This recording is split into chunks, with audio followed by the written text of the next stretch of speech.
കർത്താവിൻ്റെ പരിശുദ്ധമായ നാമം വാഴ്ത്തപ്പെടുമാറാകട്ടെ. അനുഗ്രഹിക്കപ്പെട്ട ഈ നല്ല പ്രഭാതത്തിനായിട്ട് കർത്താവിന് സ്വാഗതം ചെയ്യുന്നു. ഈ പ്രഭാത സന്ദേശം കേൾക്കുന്ന എല്ലാ പ്രിയപ്പെട്ടവർക്കും വീണ്ടും വരുന്നവനായ ക്രിസ്തുയേശുവിൻ്റെ നാമത്തിൽ എൻ്റെ പ്രഭാത വന്ദനങ്ങളെ ഈ നിമിഷം ഓർപ്പിക്കട്ടെ. വളരെ പ്രാർത്ഥനയോടെ തികഞ്ഞ ദൈവാസികത്തോടുകൂടി ഈ സന്ദേശത്തിലേക്ക് നിങ്ങളുടെ ശ്രദ്ധയിത്തിരിക്കുവാൻ കർത്താവിൽ ആശ്രയിച്ച് ശരണപ്പെടുകയാണ്. മർക്കോസ് എഴുതിയ സുവിശേഷം 11-ാം അധ്യായം അതിൻ്റെ 3-ാമത് വാക്യം. ഇത് ചെയ്യുന്നത് എന്ത് എന്ന് ആരെങ്കിലും നിങ്ങളോട് ചോദിച്ചാൽ കർത്താവിന് ഇതിനെക്കൊണ്ട് ആവശ്യമുണ്ട് എന്ന് പറയുവിൻ, അവൻ ക്ഷണത്തിൽ അതിനെ ഇങ്ങോട്ട് അയക്കും എന്ന് പറഞ്ഞു. ഈ വാക്യങ്ങൾക്കാട്ട് കർത്താവിന് സ്തോത്രം ചെയ്യുകയാണ്. യേശു കർത്താവ് യെരൂശലേമിലേക്ക് പോകുവാൻ ആഗ്രഹിച്ചു നിൽക്കുന്ന സമയം അവർക്ക് പരിചിതമാണ്. 11-ാം അധ്യായത്തിന്റെ ആദ്യ വാക്യങ്ങളിലേക്ക് വരുമ്പോൾ നമുക്കത് മനസ്സിലാക്കാൻ കഴിയും.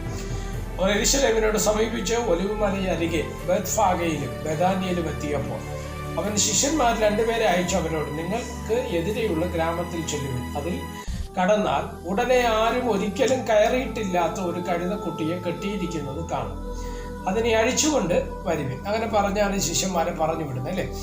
അങ്ങനെ പറഞ്ഞ് അവർ പോകുന്ന സമയത്ത് അവരുടെ ഹൃദയത്തിനകത്ത് ഉണ്ടാകാൻ സാധ്യതയുള്ള ഒരു സംശയം കൂടെ അവിടെ നിവാരണം ചെയ്യപ്പെടുകയാണ്. ഇൻ കേസ് ഇത് അഴിച്ചുകൊണ്ടിരിക്കുന്ന സമയത്ത് ആരെങ്കിലും എന്തെങ്കിലും ചോദിച്ചാൽ എന്ത് പറയും എന്നുള്ള ചോദ്യത്തിന് യേശു കർത്താവ് അതിനും കൂടെ ഒരു നിവാരണം നടത്തുകയാണ്. കർത്താവ് പറയുന്നത്, ഇത് ചെയ്യുന്നത് എന്ത് എന്ന് ആരെങ്കിലും നിങ്ങളോട് ചോദിച്ചാൽ എന്ത് ചെയ്യണം? കർത്താവിന് ഇതിനെ കൊണ്ട് ആവശ്യമുണ്ട് എന്ന് പറയും എന്നാണ് പറഞ്ഞത് അല്ലേ. അപ്പോൾ അവൻ അതിനെ നിങ്ങളുടെ അടുക്കലേക്ക് വിട്ടയക്കുമെന്ന് പറയുന്ന ഭാഗം നമുക്കറിയാം. എന്നെ ശ്രദ്ധിക്കേണ്ട ദൈവമക്കൾ, ഇവിടെ ഒരു കഴുതക്കുട്ടി അഴിച്ചു കൊണ്ടുവരുന്ന കാര്യമാണ് നമ്മളിവിടെ വായിക്കുന്നത്. നമ്മൾ ബൈബിളിക്കലായിട്ട് നമ്മൾ പഠിക്കുന്ന സമയത്ത് യഹൂദന്മാരുടെ യാത്രകളിൽ സ്തോത്രം അവർ ഉൾപ്പെടുത്താറുള്ള ഒരു മൃഗമാണ് കഴുത എന്ന് പറയുന്നത്. ഭാരം വെച്ചുകൊണ്ട് പോകാനും അവരുടെ കൂടെ യാത്ര ചെയ്യാനൊക്കെയും പലപ്പോഴും കഴുതയെ യഹൂദ ജനം ഉപയോഗിച്ചതായിട്ട് നമ്മൾ എന്ത് ചെയ്യുന്നുണ്ട്, വായിക്കപ്പെടുന്നു. ബിലെയാം കഴുതപ്പുറത്ത് പോയതായിട്ട് നമ്മൾ വായിക്കുന്നുണ്ട് അല്ലേ. അപ്പം ഇങ്ങനെയൊക്കെ നമ്മൾ പല മേഖലകളിലും ഈ കഴുതയുടെ ഒരു ഉപയോഗം നമ്മൾ മനസ്സിലാക്കപ്പെടുന്നുണ്ട്. സാധാരണ മൃഗങ്ങളിൽ വെച്ച് ഏറ്റവും ബുദ്ധിയില്ലാത്ത ഒരു മൃഗമെന്നും പലപ്പോഴും കഴുതയെക്കുറിച്ച് നമ്മൾ പറഞ്ഞു കേട്ടിട്ടുണ്ട് അല്ലേ. അപ്പം അധികം പ്രയോജനമുണ്ട് എന്നൊരു ഭാഗത്ത് പറയുമ്പോൾ പോലും അധികമാരും വലിയ പ്രധാനപ്പെട്ട കാര്യങ്ങൾക്ക് വേണ്ടി ഉപയോഗിക്കുന്ന സ്തോത്രം ഒരു മൃഗമല്ല കഴുത. അതാണ് ഇവിടുത്തെ പ്രത്യേകത എന്ന് പറഞ്ഞാൽ, അല്ലെങ്കിൽ ഇവിടുത്തെ ഹൈലൈറ്റ് എന്ന് പറയുന്നത് അതാണ്.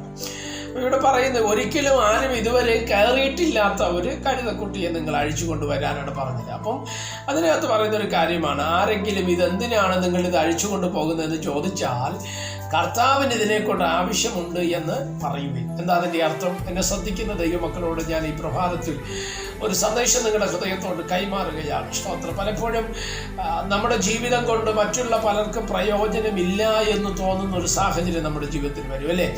അല്ല സ്തോത്രം, ഞാൻ മറ്റുള്ളവർക്ക് ഉപയോഗമുള്ളതാണ്.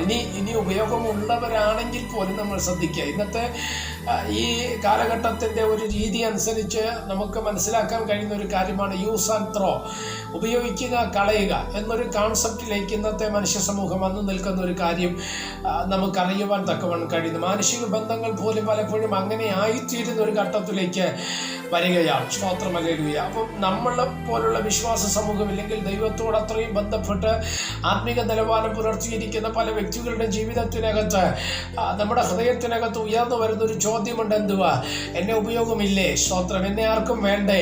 അല്ല പ്രൈസ്, ഇല്ലെങ്കിൽ ഞാനൊരു അധികപ്പറ്റാണ് എന്നുള്ള ചിന്തകൾ പലപ്പോഴും നമ്മുടെ ഹൃദയത്തിനകത്ത് വന്ന് ഭവിക്കാറുണ്ട്. എന്നാൽ ശ്രദ്ധിക്കുന്ന ദൈവമക്കളോട് ഞാൻ ഈ പ്രഭാതത്തിൽ ഒരു ദൂത് കൈമാറാം. ഒരു കഴുതയെ ഇവിടെ അഴിച്ചു കൊണ്ടുവരുവാൻ തക്കവണ്ണം കർത്താവ് ശിഷ്യന്മാരെ പറഞ്ഞയക്കുമ്പോൾ അവരോട് പറഞ്ഞൊരു വാചകമാണ്, ആരെങ്കിലും ഇതിനെപ്പറ്റി എന്തെങ്കിലും നിങ്ങളോട് ചോദിച്ചാൽ അല്ലെ സ്തോത്രം, കർത്താവിന് ഇതിനെ ആവശ്യമുണ്ട് എന്ന് പറയുവിൻ. എന്നാൽ എന്താ അതിൻ്റെ അർത്ഥം? ആർക്കും നീ ഒരു പ്രയോജനമല്ലാത്തൊരു വ്യക്തിയായിരിക്കാം, അല്ല ആർക്കും നീ ഒരു ഉപയോഗമല്ലാത്തൊരു വ്യക്തിയായിരിക്കാം, ഇല്ലെങ്കിൽ സ്തോത്രം നിന്നെ ഉപയോഗിക്കാൻ കഴിയത്തില്ലെന്നുള്ള ചിന്തകൾ പലപ്പോഴും പല മേഖലകൾക്കകത്തും വന്നെന്ന് വരാം.